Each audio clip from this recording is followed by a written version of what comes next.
ഏറ്റവും കൂടുതൽ ഇവിടെ ജനങ്ങളെ ഒരു 95 വയസ്സ് വരെ ജീവിക്കാനുള്ള ഏറ്റവും വലിയ പവർ കൊടുക്കുന്ന ഒരു വിത്താണ് ഞങ്ങളുടെ കൈ കിട്ടിയത്. ഈ വിത്ത് എന്ന് പറയുമ്പോൾ real estate, just paid real estate private limited പറയുന്ന കമ്പനിയാണ്. ഇത് പാലാരിവട്ടത്ത് മൺസൂൺ എംപ്രസ് ഹോട്ടൽ ഇതേപോലത്തെ ഒരു മീറ്റിംഗിൽ വെച്ച് ഞങ്ങൾ ഈ പ്രൊജക്ട് പ്രസന്റ് ചെയ്യാണ്. കാരണം അത് 2 വർഷം മുമ്പേ തന്നെ ഞങ്ങൾ ഇതിനെ കുറിച്ച് പഠിച്ചു. അങ്ങനെയാണ് ഇത് ലോഞ്ച് ചെയ്യുന്നത്. അങ്ങനെ 2024 ജനുവരി 1-ാം തീയതി ഈ റിയൽ എസ്റ്റേറ്റും ഞങ്ങൾക്കൊരു പണം കായ്ക്കുന്ന മരമായിട്ട് മാറി. അവിടെ കഴിഞ്ഞ ജനുവരി, ഫെബ്രുവരി, മാർച്ചിൽ ഞങ്ങൾ 3 മാസം കൊണ്ട് 1 കോടിക്ക് മേലെ ലാഭം ഉണ്ടാക്കാൻ പറ്റി എന്നുള്ളതാണ് ഈ കമ്പനിയുടെ മറ്റൊരു. ഇതെല്ലാം തുറന്നു പറയണമെന്നാണ്. ഇത് ഞങ്ങൾക്ക് നേടാൻ പറ്റുമെങ്കിൽ ഇവിടെ ഇരിക്കുന്ന എല്ലാവർക്കും ഇത് നേടാൻ പറ്റും. അതുകൊണ്ടാണ് വരുന്ന വഴികളെല്ലാം ഇത് ചുമ്മാ അങ്ങനെ അവിടെ നിർത്ത് പറയണതല്ല, അസ്യൂം അല്ല, ഊഹിക്കുന്നതല്ല. ഞങ്ങൾ ചെയ്തത് എന്താണോ അത് നിങ്ങൾക്ക് പറഞ്ഞു തരുമ്പോൾ നിങ്ങൾക്ക് നിൽക്കാൻ ഒരു ക്രീസ് ഉണ്ട്, കളിക്കളം പ്ലാറ്റ്ഫോം അതിവിടെയുണ്ട്. പക്ഷെ കളിക്കാൻ നിങ്ങൾ തയ്യാറാണെങ്കിലോ ഇവിടെ ഞങ്ങൾ ബാറ്റും തരാം, ബോളും തരാം, ഇറങ്ങി അടിക്കണം. അങ്ങനെ തയ്യാറാണെങ്കിൽ ഇവിടേക്ക് ഓരോരുത്തർക്കും ഇതിലൂടെ സക്സസ് ആവാൻ പറ്റുന്ന രീതിയിലേക്കാണ് ഞങ്ങൾ ഡിസൈൻ ചെയ്തിട്ടുള്ളത്. ഓക്കെ, അപ്പൊ നമുക്ക് നോക്കാം.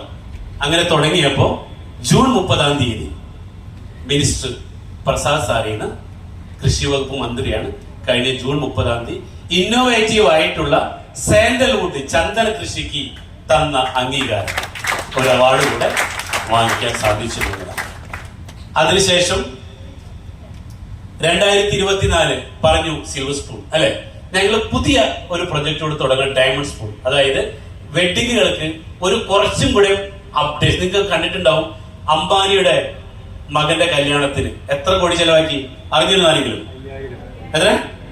5000 കോടി അല്ലെ. അവരെ പോലുള്ള ആളുകൾക്ക് വേണ്ടിയിട്ടാണ് പുതിയൊരു കമ്പനികൾ തുടങ്ങിയിട്ടുണ്ട്. Diamond spoon premium weddings, high class ആളുകൾക്ക് വേണ്ടി തുടങ്ങി.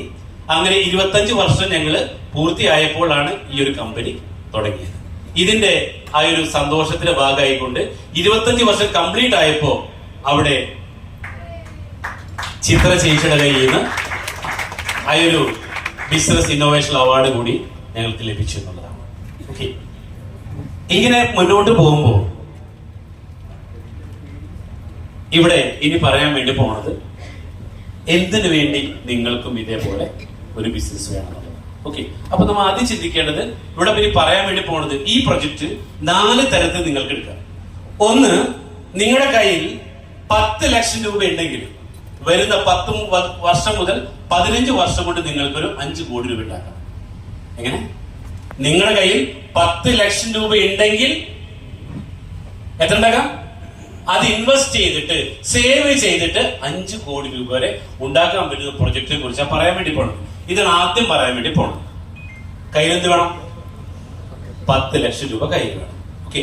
2, നിങ്ങളുടെ കയ്യിൽ 10 ലക്ഷം രൂപ ഇല്ല, 1 ലക്ഷം രൂപയേ ഉള്ളൂ. എന്ത് ചെയ്യാം? ആ പൈസയെ ഇൻവെസ്റ്റ് ചെയ്ത് മൾട്ടിപ്ലൈ ചെയ്യാം. ഓക്കെ, അതിന് 2 ലക്ഷം രൂപ 2നെ 4 ആക്കാം, 4 8 ആക്കാം. അങ്ങനെ മൾട്ടിപ്ലൈ ചെയ്തുകൊണ്ടും നിങ്ങൾക്ക് ഒരു സമ്പന്നനാകാം. 1 ലക്ഷം മറ്റേ 10 ലക്ഷം ഇല്ലെങ്കിൽ.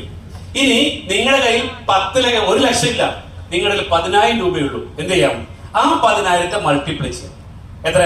10, 20, 20, 40, 40, 80, 80 അങ്ങനെ നിങ്ങൾക്ക് പണം ഉണ്ടാക്കാം. ഇനി നിങ്ങളുടെ കയ്യിൽ 10,000 രൂപ ഇല്ല. ഞാൻ പറഞ്ഞു വന്നത് ഏത് സാധാരണക്കാരനും രക്ഷപ്പെടാനുള്ള അവസരം. നിങ്ങളുടെ കയ്യിൽ 10,000 ഇല്ലെങ്കിൽ എന്ത് ചെയ്യാം? 2,000 രൂപയുടെ ജസ്റ്റ് പെയ്ഡ് ഗോൾഡൻ ഡയമണ്ട്സ് ഈ കമ്പനിയിൽ കൂടെ നിങ്ങൾക്ക് എന്ത് ചെയ്യാം? വേണമെങ്കിൽ ഈ ഡിസംബർ 31-ാം തീയതി കംപ്ലീറ്റ് ചെയ്യുന്നതിന് മുമ്പ് 33 ലക്ഷം രൂപ ഉണ്ടാക്കാനുള്ള പ്ലാനും ഇവിടെ കയ്യിലുണ്ട് അല്ലേ? അതല്ലെങ്കിൽ നിങ്ങൾ ഒന്നും ചെയ്യാതെ വെറും ഒരു ഗോൾഡൻ ജാക്ക്പോട്ടിൽ ജോയിൻ ചെയ്താൽ 3 മുതൽ 15 വർഷം കൊണ്ട് 6 കോടി ഉണ്ടാക്കാനുള്ള പ്ലാനും ഇവിടെ ഉണ്ട്. Just join golden Jack. ഇനി നിങ്ങളുടെ കയ്യിൽ 2,000 രൂപ ഇല്ല, ഒന്നുമില്ല സാർ, വന്നു, ഞങ്ങൾ അതും റെഡിയാക്കി തന്നേക്കാം. ഓക്കെ, അപ്പൊ 4 കാറ്റഗറി പറഞ്ഞു. 1 10 ലക്ഷം, 2 1 ലക്ഷം, 3 10,000, 4 2,000, 5 ഒന്നും വേണ്ട. ഏത് ഓപ്ഷനാണ് നിങ്ങൾ തീരുമാനിച്ചാൽ മതി. ക്ലിയർ ആയല്ലോ? ഏത് വേണമെന്ന് നിങ്ങൾ തീരുമാനിക്കും. അപ്പൊ ഇത് പറയുന്നതിന് മുമ്പ് നിങ്ങൾ ചിന്തിക്കേണ്ട കാര്യം, ഒന്ന് സ്ക്രീനിലേക്ക് നോക്കുക. ഇവിടെ വന്നിരിക്കുന്നവരിൽ നിങ്ങൾ 4 ആക്കി തിരിക്കാൻ വേണ്ടി പോകണം. ഈ 4 ആക്കി തിരിക്കുമ്പോൾ നിങ്ങൾ നോക്കണം ഞാൻ എവിടെയാണ്. നിങ്ങൾ എവിടെ എന്നോ ജസ്റ്റ് ഒന്ന് ചിന്തിക്കുക. ഇവിടെ ഇപ്പൊ സ്ക്രീനിൽ കാണുന്നത് നിങ്ങൾ ഇതാ മനുഷ്യൻ നാലാക്കി തിരിക്കാറുണ്ടോ? അതിൽ ഒന്നാമത്തെ വിഭാഗമാണ് ബേസിക് നീഡ്സ്. ഇവിടെ ഇരിക്കുന്നവരില് വീട്ടില് ഭക്ഷണം കഴിക്കുന്നവരുണ്ട് അല്ലെ. അതായത് നീഡ്സ് എന്ന് വെച്ചാൽ മനുഷ്യന്റെ ആവശ്യങ്ങൾ നാലാക്കി തിരി. സ്കൂളിൽ എന്താ പഠിച്ച